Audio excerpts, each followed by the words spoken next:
Salam, salam sejahtera bagi kita semua, bagi saudara-saudaraku sebangsa dan setanah air. Mari kita dengarkan pesan-pesan penting dari Pak Luhut bin Sarpanjaitan yang menurut saya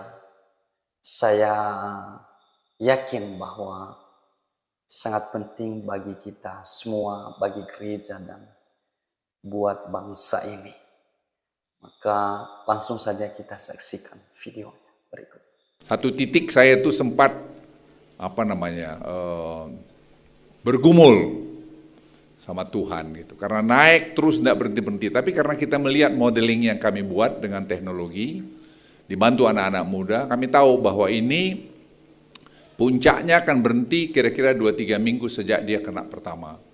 Kalau Anda lihat di sini kita puncak delta yang 56 ribu kasus itu, nah disitulah doa itu Bapak Pendeta penting. Dan saya punya kesaksian bahwa tidak ada yang lebih kuat dari doa. Tapi doa yang paling hebat itu sebenarnya berbuat tadi. Tidak hanya sekedar berdoa, tapi tidak berbuat.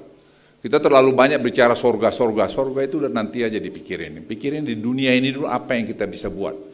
Karena refleksi doa, kalau menurut saya, adalah perbuatan. Jadi tadi Bapak saya senang Pak Gomar bicara, bahwa memang berkali-kali saya sebutkan, kau berdoa di gereja sampai mulutmu berbusa-busa, tapi kelakuanmu tidak jelas, ya nggak ada gunanya.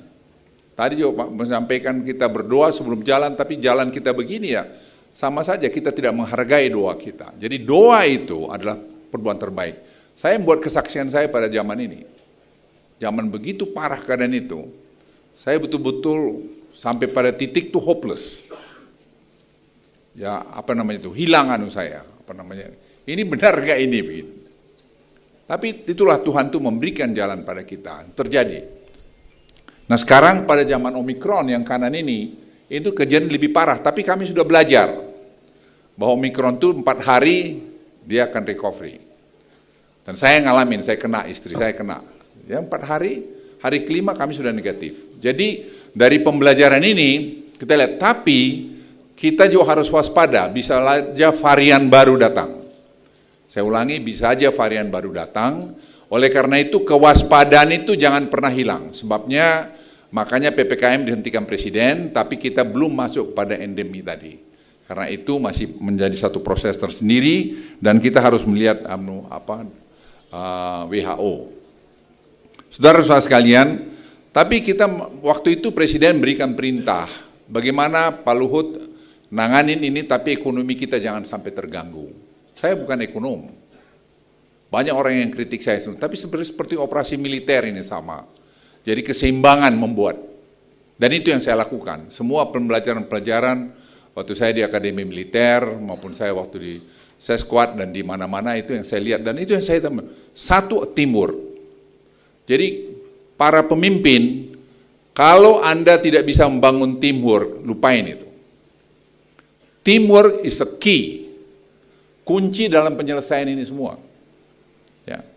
Jadi penyelesaian ini kuncinya adalah teamwork.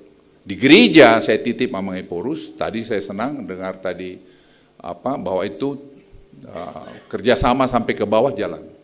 Tapi ingat, teknologi itu akan men-challenge nanti keimanan itu. Karena teknologi sekarang dengan apa yang disebut genomic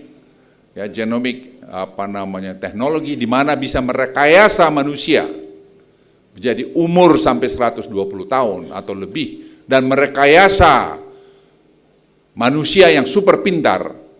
Pertanyaan pada gereja nanti, di mana Tuhan itu? Dan itu saya sampaikan kepada teman-teman yang lain juga. Hati-hati kalau gereja tidak mengantisipasi ini, harus bisa menjawab tantangan ini ke depan. Indonesia saat ini memiliki kekebalan yang tinggi. Kalau next slide ini saya kira kasus sudah ini ekonomi oke. Terus next slide, sini. Kenapa Presiden berani kemarin memutuskan dan kami sarankan, Bapak Presiden, Bapak sudah bisa resmi mencabut. Karena kekebalan atau antibodi kita sudah 98,5%. Hasil testing, jadi scientific.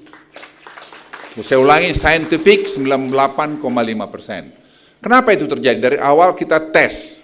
Waktu Delta itu saya minta dites, itu bagaimana kotoran di sampah di Yogyakarta, berapa sebenarnya tingkat keparahan di sana. Semua kita lakukan secara saintifik dan doa.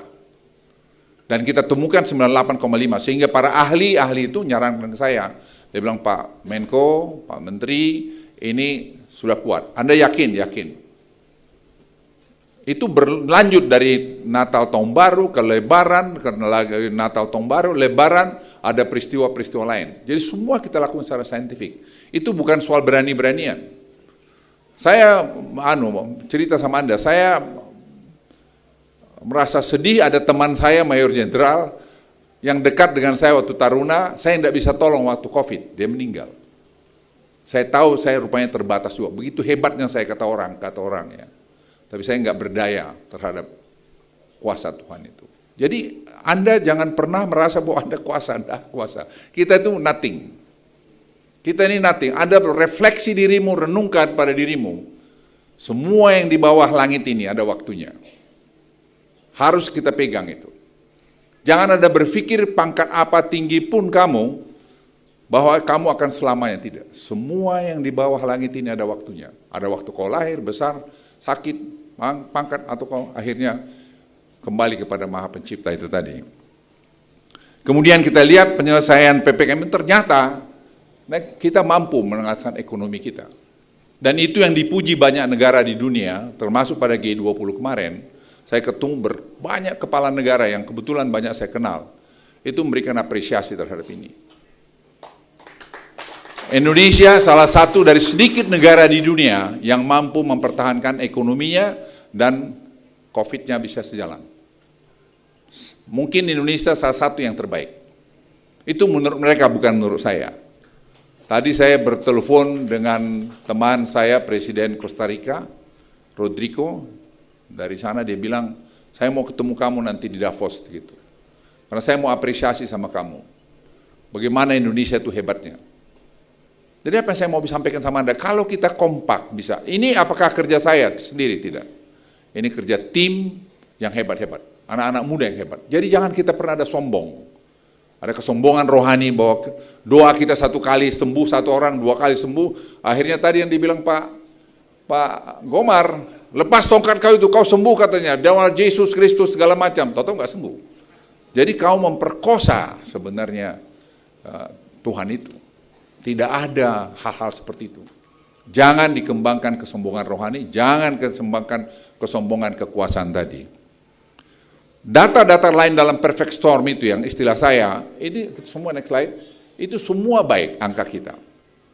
Ya, ini juga tadi masih dengan perfect storm tadi, semua bagus dan semua kita menikmati. Anda lihat inflasi kita, dan growth kita, utang pemerintah, semua. Orang banyak bilang hutang kita tinggi, hutang kita adalah negara salah satu yang paling rendah berhutang. Dan semua hutang kita itu adalah hutang yang produktif.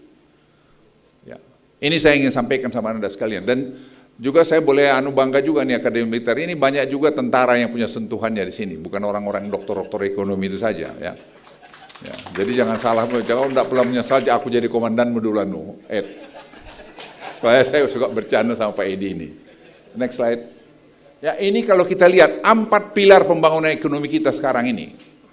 Ya, hilirisasi, di mana itu menjadi penolong kita karena membuat ekonomi kita kuat.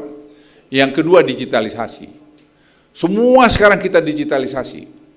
Semua, Pak Edi saya kira bicara Bupati bisa tahu bagaimana pengadaan 1.200 triliun rupiah APBD, APBN untuk pengadaan pemerintah, itu semua kita digitalkan. Tahun ini 95%.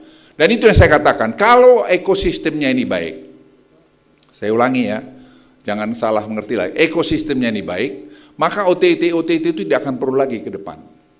Kenapa? Orang tidak akan bisa mencuri lagi.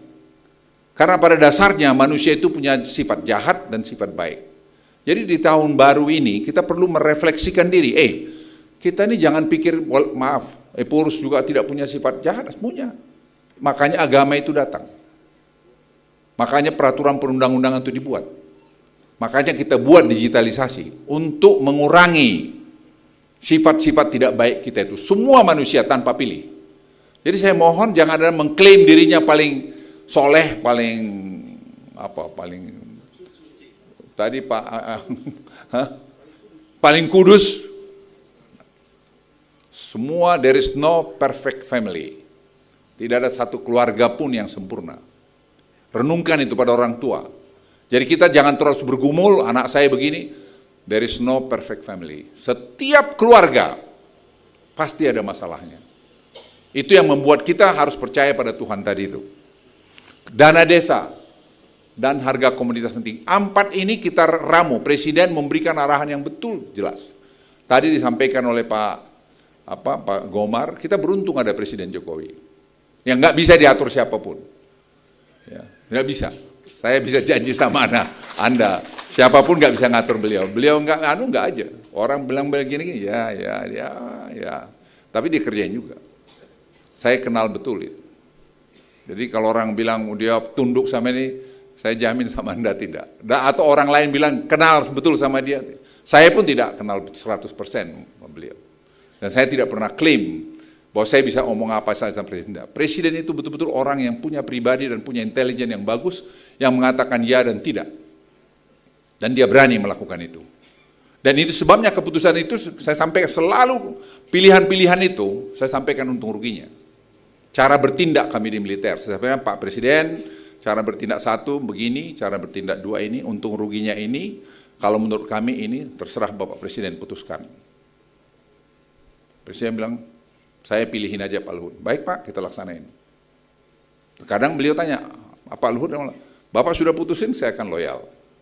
Hanya 2 di tentara, laksanakan, amankan. Itu yang saya ajarkan dulu sama angkatannya Pak Edi itu. Tidak ada 2. Kalian laksanakan, amankan, atau kau pensiun, resign. Atau kau berhenti. Karena itu bahasa sebagai kita, tidak boleh. Dan saya sebagai tentara dulu, saya sama anak buah saya, tidak boleh main-main kau. Kau boleh berdebat dalam proses pengambilan keputusan, tetapi sekali mengambil keputusan, kau harus cuma 2 pelaksananya, laksanakan dan amankan. Kalau tidak mau kau berhenti kau, habis.